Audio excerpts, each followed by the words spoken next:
Dans notre société d'aujourd'hui, marquée par une montée de la violence, la mission éducative paraît parfois de plus en plus complexe, tant pour des parents que pour des enseignants ou des éducateurs. Et se pose alors inévitablement la question du sens de celle-ci. Autrement dit, existe-t-il une spiritualité de l'éducation? Pour le disciple du Christ, la réponse est claire. Elle est tout entière contenue dans ce verset de Marc: Celui qui accueille un enfant en mon nom, c'est moi qui l'accueille. Autrement dit, invitation est faite à tout éducateur chrétien de nouer une relation à l'enfant dans le même registre que sa relation à Christ, dans le registre du je crois en toi, à la manière dont Christ croit en toi, à la manière dont j'expérimente que Christ croit en moi, j'espère avec toi, à la manière dont Christ espère avec toi, et dont j'expérimente que Christ espère avec moi, je t'aime, à la manière dont Christ t'aime, c'est-à-dire comme tu es, non pas comme je voudrais que tu sois, à la manière dont j'expérimente que Christ m'aime, c'est-à-dire comme je suis, et non pas comme je rêverais d'être.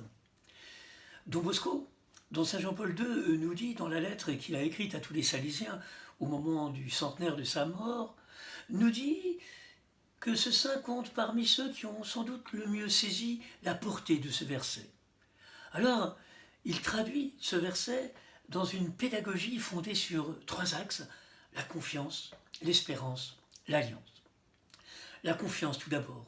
Sans confiance, pas d'éducation possible, nous dit-il. La première mission de l'éducateur consiste à établir une relation de confiance avec l'enfant, l'adolescent qui l'accompagne. L'espérance ensuite. Espérance est différent de espoir. L'espoir est un objet. J'espère qu'il va faire beau, alors soit il fait beau, soit il ne fait pas beau. L'espérance, elle est une dynamique d'ouverture sur l'avenir. Voir dans l'enfant que l'on accompagne à la fois l'enfant qu'il est aujourd'hui et l'adulte qu'il est appelé à devenir. Enfin, l'alliance. Ce mot conjugue à la fois l'amour, l'amitié entre les deux alliés, et la loi. Il y a un pacte d'alliance. Car une grande bonne nouvelle de l'Évangile, c'est qu'il s'agit d'apprendre à conjuguer amour et loi. Je ne suis pas venu abolir la loi, mais l'accomplir. Alors Don Bosco parle d'amore volezza, un mot italien composé à la fois du registre affectif, amore, et du registre de la raison, volezza. Dans ce petit ouvrage, Spiritualité de l'éducation, je développe les grandes lignes pédagogiques et spirituelles de l'héritage de Don Bosco.